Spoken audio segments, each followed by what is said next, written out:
Hello, my LA9 students. It is Wednesday, April 8th, and I'm going to send you to Grammar Flip again today to do a little review of subordinate clauses. We covered this in third quarter, and so I just wanted to spend a little bit of time today reviewing what those look like, how to spot them, and where you can find them in a sentence. Okay, just a little quick reminder, there are two different types of clauses. There are subordinate clauses or dependent clauses. Those words kind of mean the same thing. And then there are independent clauses. If you look on the screen that I have here, they both have subjects and verbs, okay?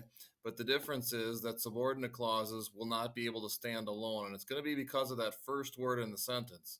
Usually most subordinate clauses would be complete sentences if it wasn't for the first word, which makes it kind of dependent on something and on hanging on to something else, okay?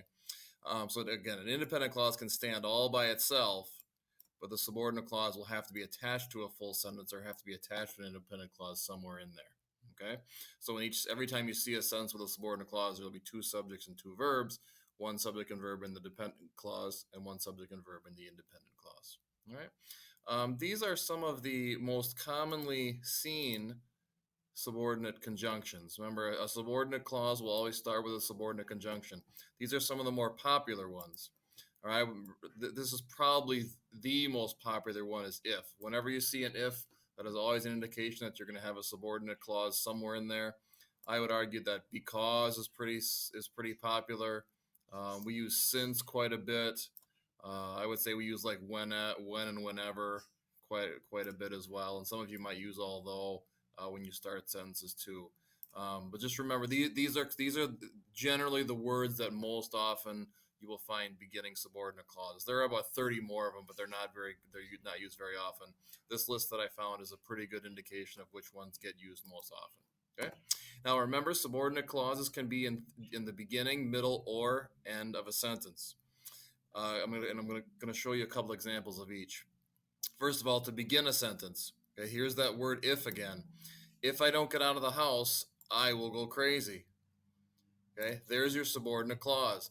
The if is the conjunction starting it, and if I get out of the house has a subject and a verb in it, but it can't stand all by itself, basically because of this first word in here. If I took the first word out and just said that I don't get out of the house, that's a complete sentence. So the fact that this first word if is on there is what makes it dependent or subordinate. Same thing with the second sentence that I have here. After this outbreak is over, I will never complain about going to school again. Well, here's your subordinate clause, and it begins with the word after. If I would take the word after out and just say this outbreak is over, again, that is a sentence. But the fact that the after is in there makes it a subordinate clause, and the comma is in the right place in both of these, and it's attached to a complete sentence.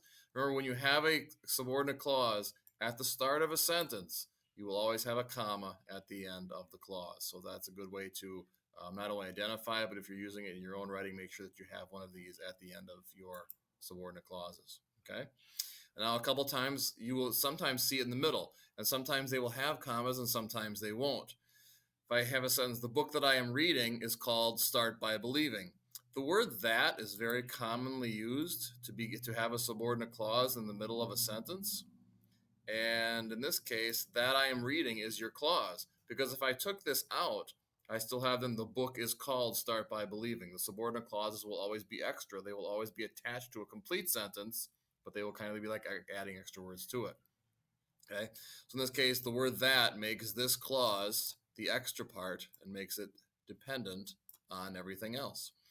Now, sometimes it'll be a little bit easier to spot when you have commas around your subordinate clause. My porch swing, although it is very old, is a great place to grade papers. Here's your subordinate conjunction, although, beginning the subordinate clause, although it is very old, which has a subject and a verb, but just cannot stand by itself. Okay, one last thing here to show you. You can sometimes have them at the end of the sentence, and I'm running out of time in my video here, but because of the stay-at-home order, or whenever the birds start to fly around the house, sometimes they can be at the end. And when